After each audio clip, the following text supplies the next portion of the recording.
Lasers? Check. Lightsabers? Check. Epic space battles? Check, check, and check.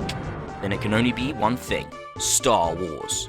And seeing as how the new movie, Rogue One's, just been released, it seems a pretty good time to check out this Super Nintendo classic that's also available on the PS4. Let's take a look. It captures most of the key scenes from the original Star Wars movie, with things like the Mos Eisley Cantina scene, the rescuing of Princess Leia, and of course, blowing up the Death Star.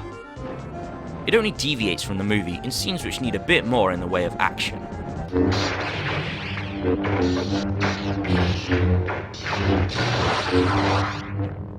For example, rather than simply buying C-3PO and R2-D2 from the Jawas, now you have to fight your way through their sandcrawler in order to rescue them. Climbing up this thing is a pain in the ass. Unlike in Contra, where you always do a spinning high jump, here to do it you have to hold up, across and jump all at the same time, something that you're gonna have to get used to. And when you fall, well, at least it doesn't kill you, it just puts you back at the beginning. Now usually I think of a desert as a barren land, void of life, but not here. Here, the Dune Sea Desert is crawling with enemies. As soon as you kill anything, almost instantly another thing takes its place. I mean, look at this! At least most of the enemies drop hearts, so it's not like you lose much health here. You start out with 3 lives and 3 continues, which seems pretty fair, although the game does at times take the piss a bit. Like here where you have to make a blind jump to reach the rocks below. Or here where you have to know to jump off before the game drops you into lava. Lava which for some reason doesn't always kill you. Maybe it's like walking across hot coals where it only hurts if you stand still for too long. The biggest problem as far as difficulty goes is that when you die, you lose all of your power-ups.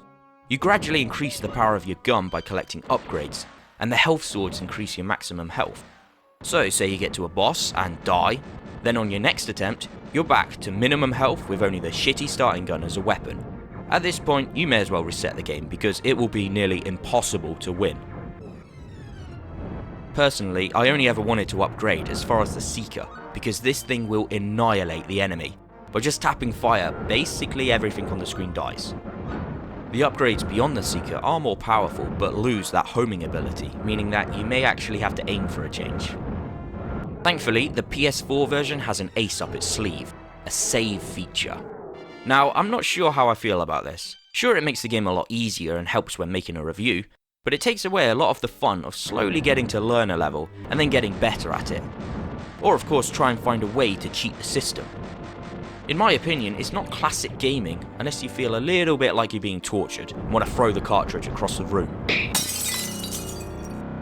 Super Star Wars was followed by 2 other sequels on the SNES, Super Star Wars The Empire Strikes Back and Super Star Wars The Return of the Jedi. Hopefully these will one day also come to the PS4, so that everyone can enjoy them and feel the force of classic Star Wars gaming. Thanks for watching. Enjoyed the video? Then why not click on the A to subscribe to A's Gaming Moments, or check out some more of my video game reviews.